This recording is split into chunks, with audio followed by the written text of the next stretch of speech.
Dinner's canceled, Mom. Everyone's tired. That's what my adopted son texted me. But when I stood outside that resort freezing, humiliated, clutching a pie like a fool, I saw the truth.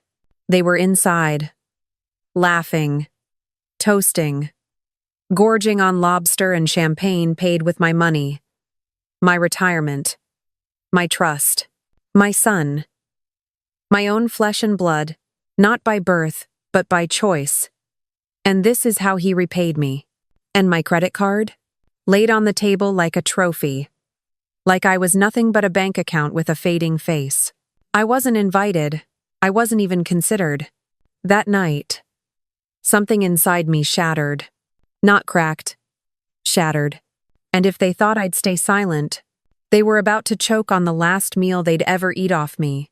His name is Caleb Cooper. The day I met him, he was 11 years old, skinny, silent, and watching the world like it had betrayed him one too many times.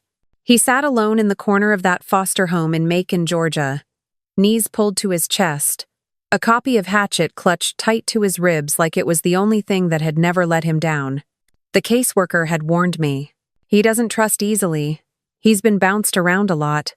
But I looked into those eyes, haunted, sharp, already far too grown, and I said, "He's mine." I was 43, widowed, no children, a first-grade teacher with a modest home in Savannah, and a heart that ached to still matter to someone. And I made it matter for Caleb. I packed his lunch every morning with handwritten notes tucked in the napkin. I sat in the bleachers at every baseball game, even the ones where he struck out 4 times in a row. I stayed up late retyping his essays when his dyslexia left him in tears.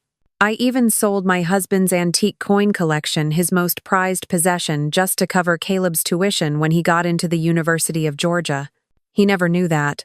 And when he brought Brittany home, charming, camera-ready Brittany, with her perfect curls and manicured lies, I opened my door. I offered her my mother's pearls. I called her sweetheart, because that's what mothers do. They give, even when no one's asking them to. I didn't see it back then. The little shifts. The way Brittany would gently suggest, "Maybe it's time we helped you with the finances, Marilyn. You've done enough." I believed it was kindness. It was control. And slowly, I became a shadow in my own house. I let it happen because love, when it's real, doesn't come with warnings. But what I saw that night, outside that restaurant, it wasn't just exclusion. It was erasure. And it started with a simple lie. Dinner's canceled, Mom. At first, it was little things, tiny slips in how they spoke to me.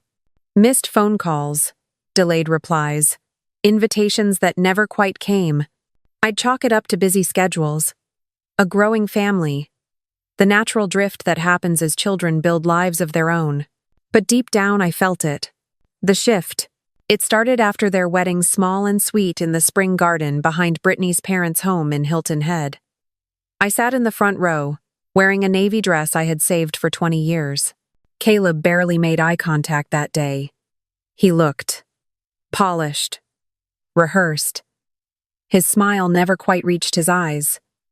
Brittany, on the other hand, glowed like a senator's wife. Charming, social, always on. They left for their honeymoon and didn't call once. When they got back, Caleb stopped by the house, but only to pick up a check I had offered help with the down payment on their new condo. He hugged me, quick and shallow, eyes flicking toward his phone the whole time. "Sorry, Mom. Britt's waiting in the car. You know how she is about timing." I smiled. I told him to go.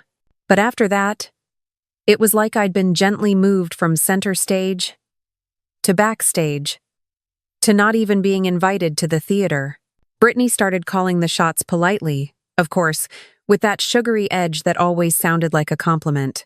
"Oh, Marilyn, I know you love doing the finances, but honestly, it's so much for one person. Why not let Caleb handle the accounts? He's better with online banking anyway. You should really stop stressing about groceries. We'll just put everything on one card. Easier that way." At first, I resisted, but Brittany smiled, squeezed my hand and said, "You've done enough. Let us take care of you for once." Let. That word stuck in my throat for days. I didn't realize I had handed over more than my checkbook. I was handing over control. Slowly, I became an afterthought. Birthdays turned into gift cards delivered by text. Holidays turned into something came up. Dinners were always postponed, canceled, or downgraded to 15-minute coffee stops on their way somewhere more important. I used to bake for Caleb. Pumpkin bread in October. Pecan pie every Christmas. He'd take one bite and grin like a boy again. But last Thanksgiving, I showed up at their door with my famous green bean casserole. Brittany opened it just wide enough to slip out and say, "Oh, you didn't get the text?" "We ended up going to the Goldsteins last minute," Caleb meant to tell you. He didn't come to the door. I stood there, holding that casserole like a fool.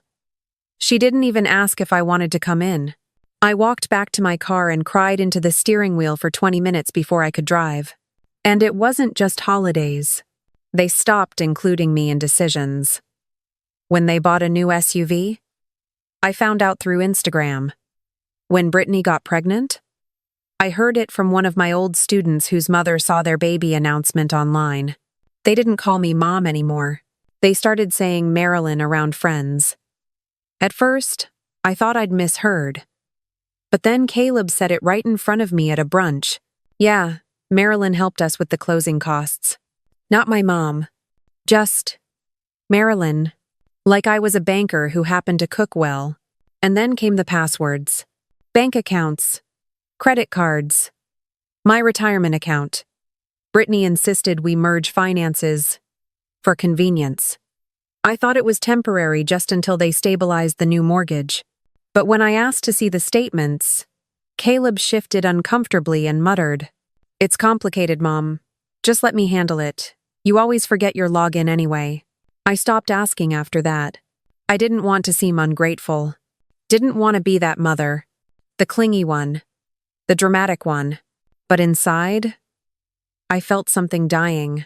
Like I was slowly being erased, one quiet compromise at a time. And then came that text. "Dinner's canceled, Mom. Everyone's tired." Simple. Cold. Final. But my hands still moved on their own, wrapping the pie, tying it with twine, placing it gently in the passenger seat. I told myself maybe they'd change their minds. Maybe it was all just a misunderstanding. Maybe Caleb would call me at the last minute like he used to. But he didn't. And that's what drove me to the resort that night.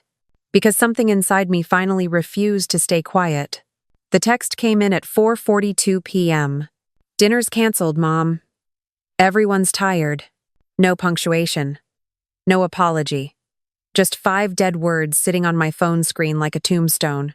I stared at them for a long time, my thumb hovering above the keyboard, trying to find something reasonable to reply. "That's okay. Feel better. Maybe another time." I typed each one. Deleted it. Typed again. In the end, I just sat there in silence, the phone dimming in my hand. The pie was already cooling on the counter. Apple cinnamon? Caleb's favorite since he was 12. The crust was still flaking, the sugar on top glistening. I had tied it with a red ribbon, the same way I always used to when he was in high school. I didn't put it away. Instead, I cleaned the kitchen, folded the same dish towel 3 times, checked the oven even though it was off. Saturday down, stood back up, poured a glass of sweet tea. Didn't drink it. Looked at the clock again, 5:06. Something didn't feel right. Brittany tired? That woman could party through a hurricane in heels and still make it to brunch the next morning. Caleb exhausted? Maybe. But not too tired for a free meal. And certainly not too tired for his mother's homemade pie. A voice inside me whispered something I didn't want to hear. I tried to shake it off. Told myself they were probably curled up on the couch, eating takeout and watching a movie. Maybe Brittany wasn't feeling well. Maybe Caleb had a migraine. Maybe I was being paranoid. But paranoia doesn't have headlights. And when I drove past their condo, their car was gone. That voice in my chest got louder, turning from whisper to thunder. "Don't do this," I told myself. "Don't go. You'll only hurt yourself." but my hands were already turning the wheel. The sun was starting to dip as I reached the edge of town, the sky streaked orange and soft violet. I knew exactly where to go. Brittany had tagged the resort in a story the week before, a luxury escape on the river, tucked behind rows of moss-draped oak trees. It was a place I'd helped pay for. Once. Anniversary gift. I never got a thank you. The gate guard barely looked up when I drove in. I told him I was just dropping something off. He waved me through. The parking lot was nearly full. New cars. Luxury SUVs. Loud laughter echoing from the back terrace. I parked near the side entrance, next to Brittany's white Lexus. Her license plate read, Britnell W. Of course it did. I grabbed the pie, still warm, and stepped out. My feet felt like concrete. Every part of me wanted to turn around. Go home. Pretend I never saw the text. Pretend I never noticed the silence, the missing calls, the looks between them. But something stronger pulled me forward. A need. Not for confrontation, but for confirmation. I needed to see it. I needed to know. I moved along the side of the building, past the rose bushes and the marble fountain, until I reached the terrace. And there they were, lit by golden string lights, candles flickering on every table. Caleb. Brittany. Her parents. Friends. Champagne flutes clinking. Laughter rising like music. Dressed to the nines. Drenched in money I recognized as mine. My knees locked. Caleb wore the blazer I bought him when he got promoted at the firm. Brittany was laughing, head tossed back, earrings shimmering diamond studs I helped pay for when she couldn't quite cover the bridal set. The pie trembled in my hands. So did I. Then I saw it. The waiter brought the check, and there it was, my credit card, peeking out from the leather folder like a betrayal with a magnetic strip. My breath caught in my throat. I backed away into the shadows, behind a planter full of hydrangeas. I couldn't scream. Couldn't cry. I could only watch. I fumbled for my phone and called Caleb. 1 ring. 2. 3. Voicemail. I tried again. Nothing. I texted. I saw your car. Are you okay? No reply. Then I sent the only thing that still made sense. You lied. I stood there for what felt like hours watching my son toast to family as if I were already dead. And that was the moment something broke in me. Not gently. Not slowly. It cracked loud, deep, and final. And from that silence came a voice I hadn't heard in years, my own. And she wasn't going to stay quiet anymore. I stood there, behind that planter, clutching a pie that still radiated warmth. A warmth that didn't exist anymore in the people who were supposed to be my family. My knees were trembling. My mouth was dry. I could hear them laughing clear as crystal. Caleb leaned over to whisper something to Brittany, and she let out this high, glittering laugh. Her father reached across the table, clinking his glass against Caleb's. Her mother snapped a photo on her phone, God knows how many likes they'd get for it later. And then I heard it. Caleb raised his glass and said, loud enough for half the terrace to hear, to new beginnings. New beginnings. The words slammed into my chest like a brick. New beginnings without me? Was this some twisted celebration of independence? Of finally being rid of the old woman they only tolerated because she came with a bank account? I wanted to step forward. I wanted to scream. I raised you. I saved you. I gave up everything for you. But my voice didn't work. It stayed lodged in my throat, burning. I slid down against the side of the building, my back pressed to the cold brick. The pie, still wrapped in its little red ribbon, rested in my lap like a child I'd lost. I felt like I was watching my own funeral. Alive. But invisible. And still, I wanted it to be a mistake. Some horrible misunderstanding. Some momentary lapse in judgment that Caleb would fix with one look, one word. But then I saw my card, my name, plain as day, slide from the bill folder again as the waiter returned. They didn't even hesitate, didn't even blink. I watched Brittany sip her champagne, eyes gleaming with satisfaction. She leaned over and kissed Caleb on the cheek, delicate, performative, perfect. "We should do this every month," she said, laughing. And Caleb just smiled. I felt something inside me fracture. Not just sadness. Not just betrayal. Something deeper, like an identity snapping out of place. Who was I now?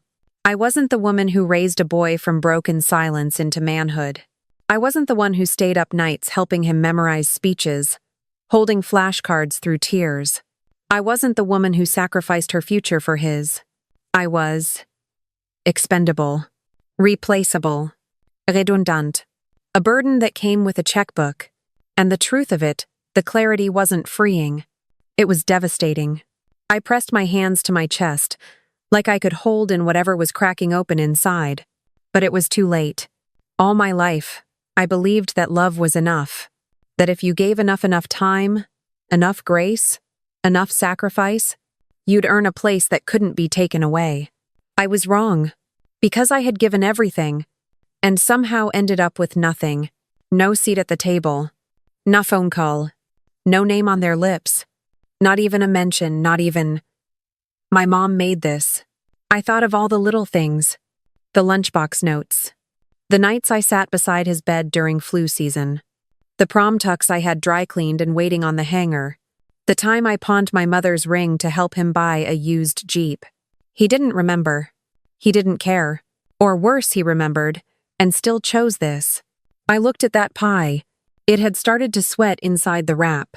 Condensation pooled beneath the wax paper, like the crust itself was crying with me. And I knew right then I would never bake another one. Not for him. Not for anyone who looked at me and saw utility instead of love. My hands were shaking as I reached for my phone again. I opened his message. "Dinner's canceled, Mom. Everyone's tired." I read it 3 more times. Each word was a lie. But it wasn't the text that hurt the most. It was that he didn't think I'd find out. He counted on my obedience, my silence, my absence. But something inside me shifted. The grief began to boil. Grief turned to anger. Anger turned to purpose. I stood up. My knees cracked. My spine straightened.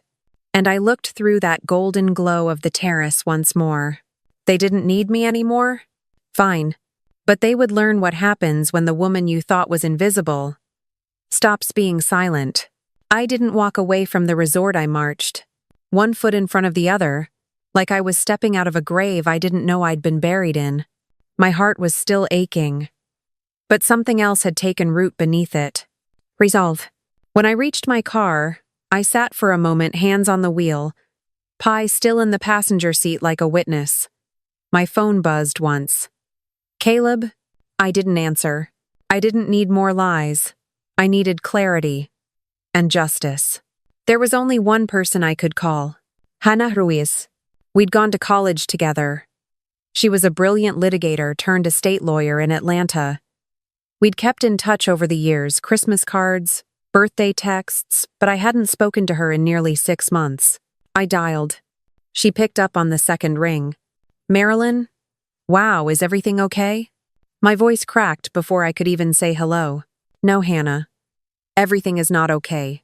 I gave her the short version. The credit cards, the bank accounts, the text, the party, the pie, and most of all the slow erasure that had been years in the making. She listened without interrupting, like good lawyers do. But when I finally stopped to breathe, her tone shifted sharp, calm, full of quiet power. "Marilyn, how soon can you get home?" 15 minutes. "Good. I want you to gather every financial document you have.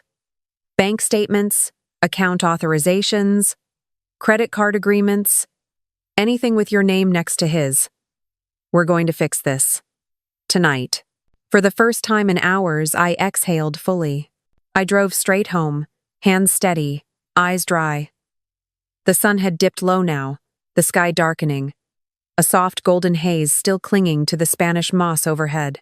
When I pulled into the driveway, I left the pie in the car. I wouldn't need it anymore. Inside, I went straight to my filing cabinet. 3rd drawer. Manila folders labeled in my own handwriting.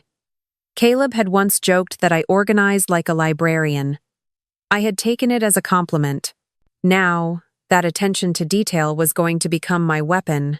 Within 20 minutes, I had a stack of papers spread across the kitchen table. My name. His name. Joint account. Power of attorney. Beneficiary access. Password recovery settings. Brittany's signature in the corner of one form's smug little heart above her eye. It was all there. A map of my own surrender. Hannah called me back via video chat. She looked just like I remembered, tight bun, sharp glasses, no-nonsense voice with a soft southern undercurrent. Let's start with the accounts. Do you have access to the mobile banking app? Number Caleb always handled it. We're changing that tonight. She walked me through it step by step. Downloading the app, recovering my username, resetting the password, verifying my ID, and when I finally logged in, the screen lit up with numbers. I recognized my money. All of it. But that wasn't the part that shook me. It was the recent transactions. Luxury clothing stores, resort reservations, a $1,200 dinner bill from La Fontana, the very meal I had just witnessed from behind a planter full of hydrangeas. Can you freeze the account? She asked. He hesitated. Then I saw the line item labeled Brittany Cosmetics. $412. From 2 days ago. And I pressed the button. Freeze. The screen blinked. Confirmation appeared. Your account has been temporarily locked. Hannah smiled. That's step 1. Step 2, we're removing Caleb from everything. Tonight? Tonight. For the next hour, we moved methodically like surgeons. She dictated the wording for the letter revoking shared access. We prepared forms to update the will, switch beneficiaries, reset every password. She even gave me a referral to a local estate attorney in Savannah. You're going to walk into that office tomorrow morning and say, I want to reclaim my life. And you're going to mean it. I nodded. I already do. When we finally hung up, the house was silent, not lonely, still, peaceful. I looked at the kitchen table now littered with proof that I had once trusted too much. And instead of feeling ashamed, I felt ready. Ready to draw the line. Ready to take back what was mine. Ready to stop being their silent lifeline. I stood by the window, looking out at the dark yard, my phone glowing softly on the table beside me. Another message came in. From Caleb. Mom. Card declined. What's going on? I didn't respond. Because what was going on was that his mother had finally woken up. I didn't sleep that night. Not out of grief, but out of purpose. I sat by the window, watching the moonlight slide across the floorboards, breathing in the silence of a house that was finally mine again. At 7 vormittags sharp, I got dressed. Not in morning clothes. Not in something soft to make myself smaller. I wore navy blue, my color. Pressed slacks. The cashmere sweater I'd been saving for Christmas service. Simple gold earrings. My wedding ring stayed in the drawer. This moment wasn't about the past. It was about drawing a line. By 9:15, I was standing at the cafe across from Caleb's office downtown, an upscale bistro where he liked to schedule casual power lunches. I knew he'd be there. He was nothing if not predictable. Always the same table. Always the same latte. Always reaching for his phone the moment the conversation got real. And that morning, like clockwork, there he was. Sitting near the window, typing furiously. Face tight. Hair perfect. I didn't text. I didn't varn him. I walked in. His eyes met mine mid-sip. For a half second, he froze. Then he smiled too quickly. Mom, hey, what are you doing here? His voice cracked at the end. Not fear exactly, but confusion. Control slipping. I didn't sit. Instead, I pulled a thick manila envelope from my purse and placed it carefully on the table. What's this? He asked, already nervous. Open it, I said. He hesitated, glancing over his shoulder as if the world might pause for him. Then he opened it. Inside. Revoked financial access authorization. bank documentation confirming he'd been removed from every shared account, legal forms renouncing him as beneficiary, and a certified letter stating that my new will was being filed that week. His face drained like a sink losing water. "You're joking," he whispered. I said nothing. He reached for my hand instinctively, like a child, like the boy I once held through thunderstorms. "Mom, wait. Let's talk about this. You're upset. I get it. But this is overkill." My voice didn't shake.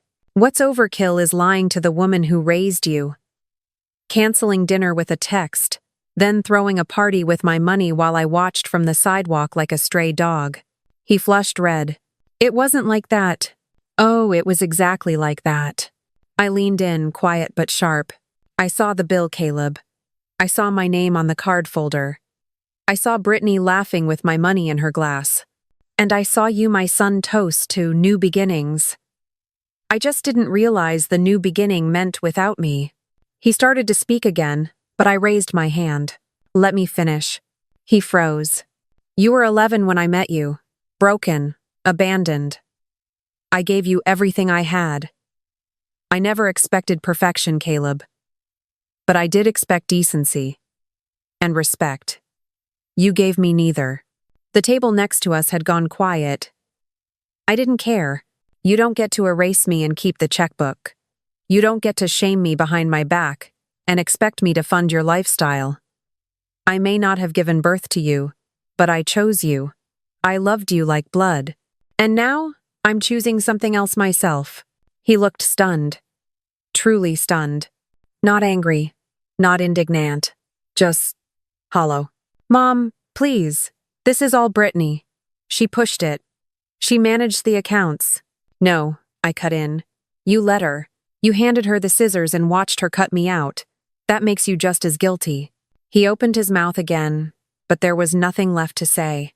I turned to leave. My hand brushed the edge of the table, steady and deliberate. "You said I was tired. That I didn't need to worry anymore. You were right. I'm done worrying." As I walked away, I felt him stand. He didn't follow. He just stood there, holding the envelope like it was a grenade, with the pin already pulled. And me? I stepped into the sunlight. Not because I had won. Not because it was over. But because I had finally stopped waiting for love that only came when I was useful. When I got back home, the house greeted me with silence. Not an empty silence. Not the cold kind I used to fear. This was different. This was peace. I placed my purse on the hallway table, hung up my sweater, and sat in the armchair by the window where I had waited so many nights for calls that never came. But tonight, I wasn't waiting. I was claiming. For the first time in years, I didn't feel like someone's mother. Someone's emergency fund. Someone's backup plan. I felt like Marilyn again. I made myself a cup of peppermint tea, added 1 spoon of honey, and carried it into the living room with both hands like it was something sacred. I sipped slowly, the steam curling around my face. New television. New music. New noise. Just the sound of my own breath. In, out, steady. And then, the phone buzzed. Again. "Caleb." Text after text. "We need to talk. You don't understand what Brittany's done. You're being dramatic.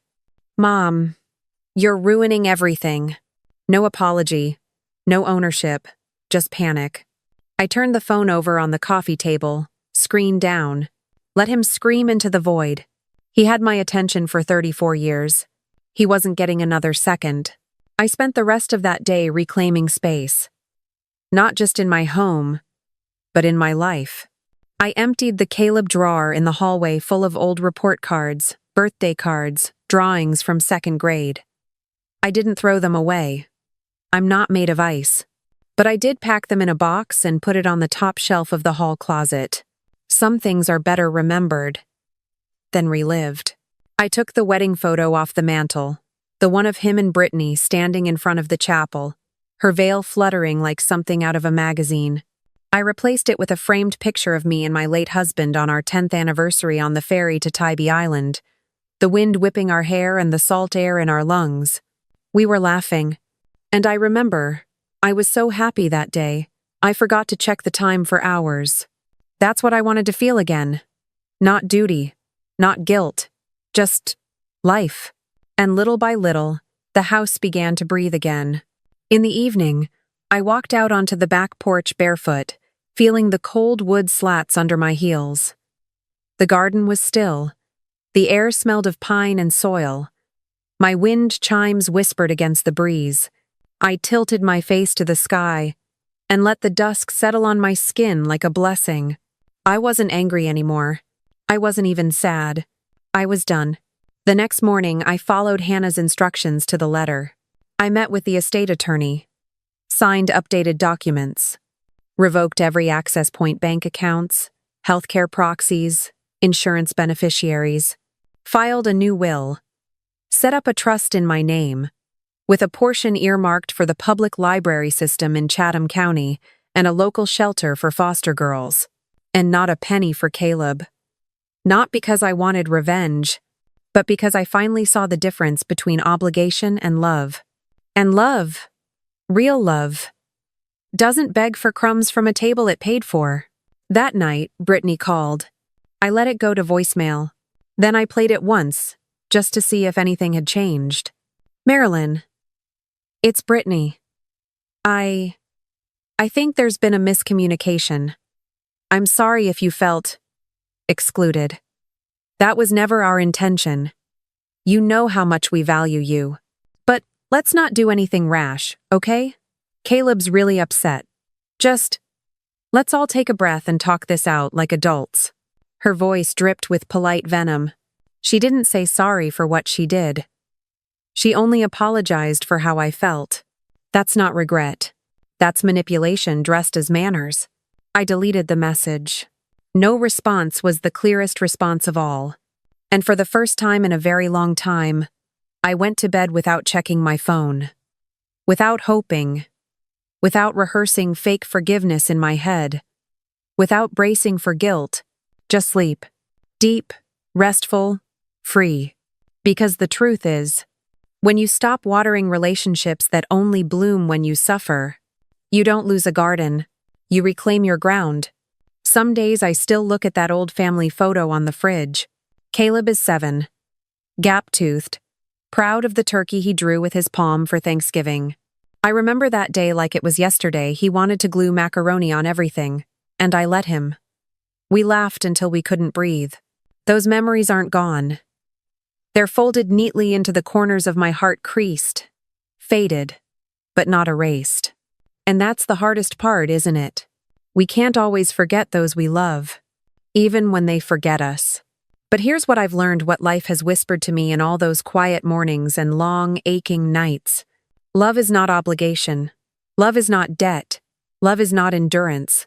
Love, real love, doesn't make you question your worth. It doesn't hide behind excuses or only show up when it needs something. Sometimes, the bravest thing you'll ever do is walk away from the people you once would have burned yourself out to keep warm. And walking away doesn't make you cold. It makes you whole. I didn't stop loving Caleb, but I stopped waiting for him to love me in return. I stopped twisting myself into silence to keep the peace. Stopped watering a tree whose roots were rotting with entitlement and ego. And in that stillness, I found someone I hadn't heard from in years. Myself, Marilyn. Not mom. Not wallet. Not emergency contact. Just Marilyn.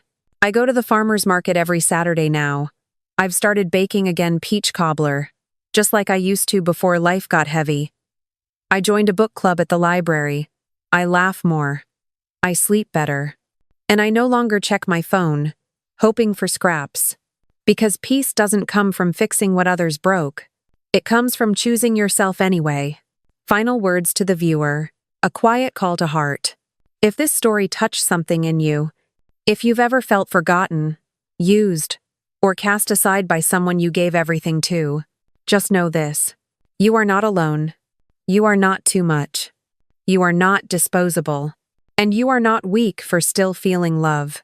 But you are powerful for surviving it. And if you're walking that lonely road now, keep walking. There's light up ahead.